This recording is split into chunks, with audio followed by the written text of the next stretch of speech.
आणि हा अशा प्रकारे आपला बेसन चिला झालाय तयार. Hi guys and welcome back to another vlog. 3:30 वाजलेत आणि आत्ता मी लंच प्रिपेअर करतो आणि लंचसाठी मी आज बनवणार आहे बेसनाचे धिरडे किंवा ज्याला बेसन चिला म्हणतात हिंदीमध्ये. तर मग मी ते बनवणार आहे. तर मी दाखवतो तुम्हाला त्याच्यासाठी मी काय काय घेतलं आहे ते. मी 3 टेबलस्पून बेसन घेतलं आहे, थोडंसं तेल आहे. ॲक्च्युली ते मी चपात्यांसाठी वापरलं होतं, त्याच्यात उरलं ते. देन कोथिंबीर, मिरची, कांदा आणि टोमॅटो. अपार्ट फ्रॉम दिस याच्यात जाणार आहे मीठ, हळद, देन थोडेसे जिरे आणि बस. मी पण फर्स्ट टाईम करतो आहे, म्हणजे कांदा आणि टोमॅटो घालून. जनरली आमच्याकडे कांदा आणि टोमॅटो घालत नाही, नॉर्मलच करता. तर या बेसनमध्ये आपण घालूयात कांदा, देन टोमॅटो, ही कापलेली मिरची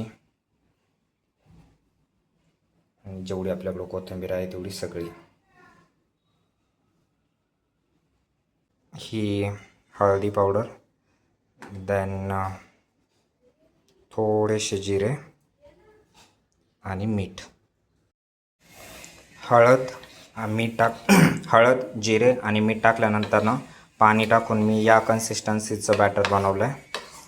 जास्त पातळही नाही आणि जास्त घट्टही नाही राहिलं आहे. आत्ताची मोस्ट इम्पॉर्टंट स्टेप, तवा तापायला ठेवला आहे आणि त्याच्यात थोडंसं तेल टाकू अगोदर.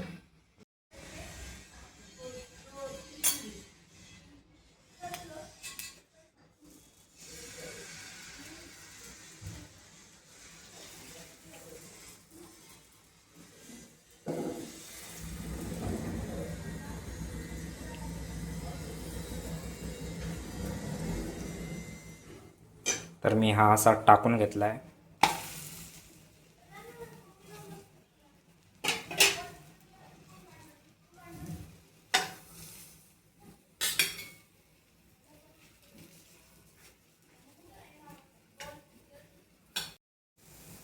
आणि हा अशा प्रकारे आपला बेसन चिला झालाय तयार. आणि हा दुसरा आणि शेवटचा. तर गाईज हे असे आपले बेसनाचे धिरडे तयार आहे आणि चपात्या तर मी अगोदरच करून ठेवल्या होत्या. चला मी आता टेस्ट करतो आहे. तोपर्यंत तुम्ही आपल्या चॅनलला सबस्क्राईब करा. ऑल्दो माझं कुकिंग चॅनल नाही आहे, बट मी असं काहीतरी कधीतरी टाकत असतो जे मी स्वतः ट्राय करतो. तर मग या भेटूयात नेक्स्ट व्लॉगमध्ये. तोपर्यंत आपल्या चॅनलला सबस्क्राईब करा. Bye bye.